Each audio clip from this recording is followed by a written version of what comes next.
ಪವಿತ್ರವಾದಂತಹ ಬ್ರಹ್ಮ ಬೈದರ್ಕಳ ಗರಡಿ ಕ್ಷೇತ್ರದಲ್ಲಿ ಜಾತ್ರಾ ಮಹೋತ್ಸವ ಬಹಳ ಸಂಭ್ರಮದಿಂದ ನಡೆಯುತ್ತಿದೆ. ಮೊನ್ನೆ ದಿವಸ ಈ ಕ್ಷೇತ್ರದಲ್ಲಿ ಪ್ರತಿ ವರ್ಷ ಕೋಳಿ ಅಂಕಣ ನಡೀತಾ ಇತ್ತು. ಈ ಕೋಳಿ ಅಂಕಣ ನಡೆಯದ ಹಾಗೆ ಪೊಲೀಸ್ನವರ ಬಲಪ್ರಹಾರ ಮಾಡಿಸಿ ಪದ್ಮರಾಜ್ ಇದನ್ನು ನಿಲ್ಲಿಸಿದ್ದಾರೆ ಅನ್ನುವಂಥ ಒಂದು ಅಪಪ್ರಚಾರದ ಪೋಸ್ಟರನ್ನು ಸಾಮಾಜಿಕ ಜಾಲತಾಣಗಳಲ್ಲಿ ಹರಿದು ಬಿಟ್ಟಿದ್ದರು.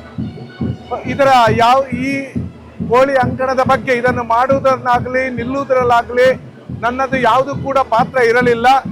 ಈ ಥರ ಅಪಚಾರ ಮಾಡಿ ತೇಜೋವಧೆ ಮಾಡಿರುವಂತಹ ಕೆಲಸವನ್ನು ಮಾಡಿದಂತಹ ಯಾರು ವ್ಯಕ್ತಿಗಳಿದ್ದಾರೆ ಅವರಿಗೆ ಒಳ್ಳೆಯ ಬುದ್ಧಿಯನ್ನು ಆ ಬ್ರಹ್ಮ ಬೈದ್ಯರು ಕರುಣಿಸಬೇಕಾಗಿ ವಿಶೇಷ ಪ್ರಾರ್ಥನೆಯನ್ನು ಈ ಕ್ಷೇತ್ರದಲ್ಲಿ ಇವತ್ತು ಸಲ್ಲಿಸ್ತೇನೆ ಅನ್ನುವಂಥ ಮಾತನ್ನು ನಾನು ಹೇಳಿದ್ದೆ. ಆ ಪ್ರಕಾರ ಇವತ್ತು ಈ ಸನ್ನಿಧಿಗೆ ಬಂದು ಈ ಸಾನ್ನಿಧ್ಯದಲ್ಲಿ ಇವತ್ತು ನಮ್ಮ ಬ್ರಹ್ಮ ಬೈದಕಳ ಕ್ಷೇತ್ರದ ಅಧ್ಯಕ್ಷರಾದಂಥ ಚಿತ್ತರಂಜನ್ ಗರೋಡಿ ಅವರಿದ್ದರು. ಹಾಗೆಯೇ ಆಡಳಿತ ಸಮಿತಿಯ ಟ್ರಸ್ಟಿಗಳಾದಂಥ ದೇವರಾಜ್ರವರು, ಚಂದ್ರನಾಥ್ರವರು ಇವರ ಸಮ್ಮುಖದಲ್ಲಿ ಇಂಥ ಕೆಲಸಗಳನ್ನು ನಾನು ಯಾವತ್ತೂ ಮಾಡಲೂ ಇಲ್ಲ, ಮುಂದೆ ಕೂಡ ಮಾಡುವುದಿಲ್ಲ. ಇಂಥ ಅಪಪ್ರಚಾರಗಳನ್ನು ಮಾಡುವಂತಹ ಯಾರು ವ್ಯಕ್ತಿಗಳಿದ್ದಾರೆ, ಇಂಥ ವಿಕೃತ ಮನಸ್ಸಿನವರಿಗೆ ಆ ಕೋಟಿ ಚೆನ್ನೈ ಬ್ರಹ್ಮ ಬೈದರುಗಳು ಒಳ್ಳೆಯ ಬುದ್ಧಿಯನ್ನು ಕರುಣಿಸಬೇಕು.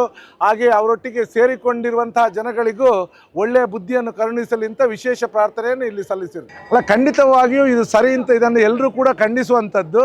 ಯಾರ ಬಗ್ಗೆಯೂ ಕೂಡ ಇಲ್ಲ ಸಲ್ಲದ ಅಪಪ್ರಚಾರ ಮಾಡುವಂಥದ್ದನ್ನು ಯಾವ ದೇವರು ಕೂಡ ಯಾವತ್ತೂ ಕೂಡ ಒಪ್ಪುವುದಿಲ್ಲ ಅನ್ನುವಂಥದ್ದು.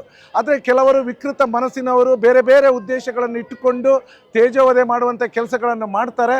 ಆದರೆ ಅವರನ್ನು ಕಾನೂನಿನಲ್ಲಿ ಒಂದು ಕಡೆಯಿಂದ ಅವರನ್ನು ಶಿಕ್ಷೆಗೊಳಪಡಿಸುವಂಥ ಕೆಲಸ ಆಗ್ತಾ ಇದ್ದರೆ ಅವರಿಗೆ ಒಳ್ಳೆಯ ಬುದ್ಧಿಯನ್ನು ಬ್ರಹ್ಮ ಬೈದ್ಯರುಗಳೇ ಕರುಣಿಸಬೇಕು ಅಂತೇಳಿ ವಿಶೇಷ ಪ್ರಾರ್ಥನೆಯನ್ನು ಇಲ್ಲಿ ಮಾಡಿರುತ್ತೇನೆ.